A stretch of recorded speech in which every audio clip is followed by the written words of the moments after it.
श्री रामचरितमानस श्री तुलसीदास जी द्वारा रचित अयोध्या कांड। ये संवाद चल रहा है भरत जी और लक्ष्मण जी का वनगमन के बाद मिलन। तो वहाँ का जब रामचंद्र जी सुने कि भरत जी आए हैं, तब उनके धनुष कहीं और गिरा, बाण कहीं और, पटका कहीं और, ऐसे सो तुम जानहु अंतरयामी पुरवहु मोर मनोरथ स्वामी। हे नाथ मुनिनाथ वशिष्ठ जी के साथ सब माताएं, नगर निवासी, सेवक, सेनापति, मंत्री सब आपके वियोग से व्याकुल होकर आए हैं। ये कह रहे हैं निषाद राज श्री रामचंद्र जी से। शील सिंधु पुनि गुरु आगवनु, सिय समीप राखे रिपुदवनु। चले सवेग राम तेहि काला, धीर धर्म दुर्दीन दयाला। गुरु का आगमन सुनकर शील के समुद्र श्री रामचंद्र जी ने सीता जी के पास शत्रुघ्न जी को रख दिया और वे परम धीर धुरंधर दीन दयालु श्री रामचंद्र जी उसी समय वेग के साथ चल पड़े। गुरहि देखि सानुज अनुरागे, दंड प्रणाम करन प्रभु लागे। मुनि बर धाई लिए उरुलाई, प्रेम उमंगी भेटे दो भाई।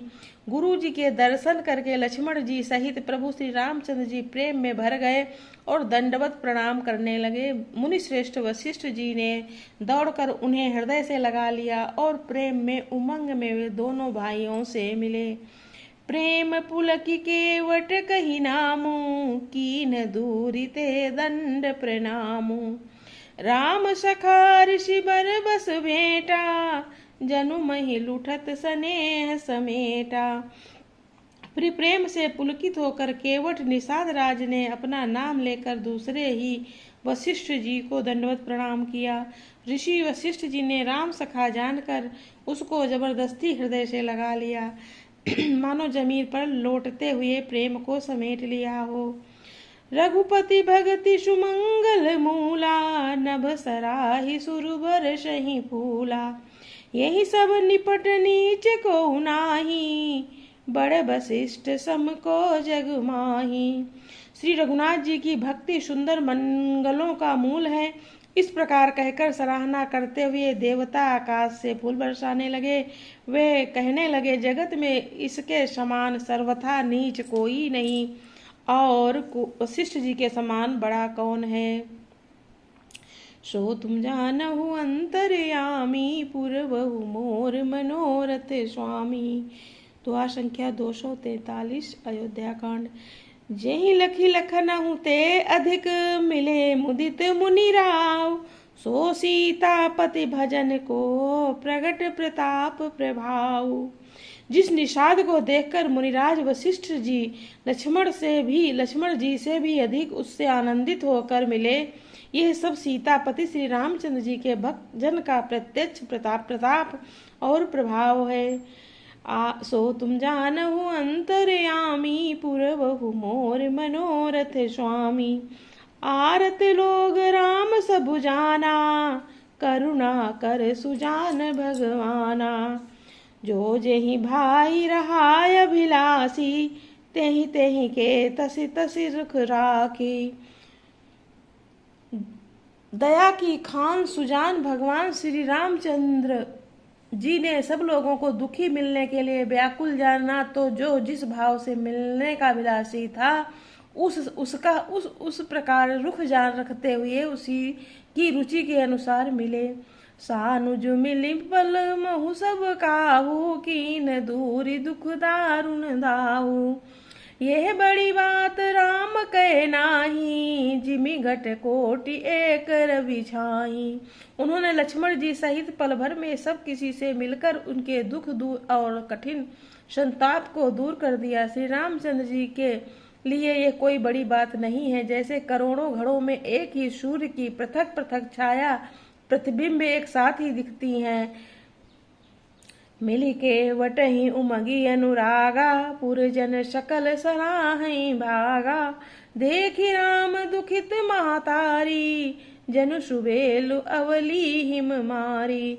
समस्त पूर्ववासी प्रेम में उमंग कर केवट से मिलकर उसके भाग्य की सराहना करते हैं। श्री रामचंद्र जी ने सब माताओं को दुखी देखा, मानो सुंदर लताओं की पत्तियों को पाला मार गया हो। प्रथम राम भेटी कैकेयी, सरल शुभाय भगति मति भेई।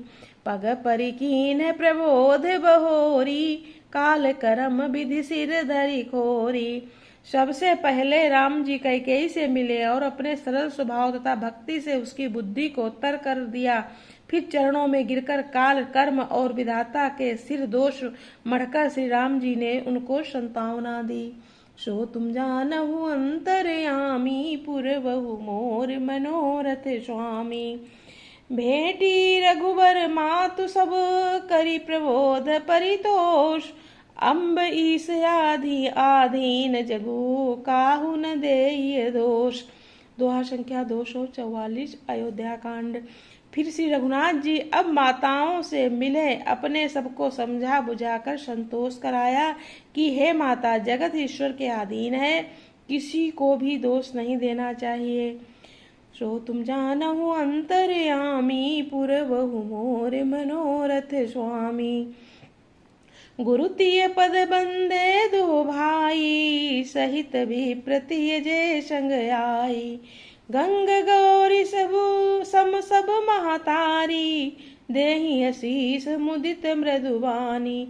फिर दोनों भाइयों ने ब्राह्मणों की स्त्रियों सहित जो भरत जी के साथ आई थी, गुरु जी की पत्नी अरुंधति जी के चरणों की वंदना की और उन सबका गंगा जी तथा गौरी जी के समान सम्मान किया। ये सब आनंदित होकर कोमल बाणी से आशीर्वाद देने लगी। गही पद लगे सुमित्रायंका, जनु बेटी संपति अतिरंका। पुनि जननी चरण निदो भ्राता, परे प्रेम व्याकुल सब गाता। सो तुम जानहु अंतर्यामी, पुरवहु मोर मनोरथ स्वामी। प्लीज आप सभी लोग लाइक कमेंट कर देना। रामायण जितनी बार सुनोगे, जितनी ज़्यादा बार पढ़ोगे, आपको तभी समझ में आएगा। रामायण सरल भी है, रामायण को समझना कठिन भी है। जय श्री राम।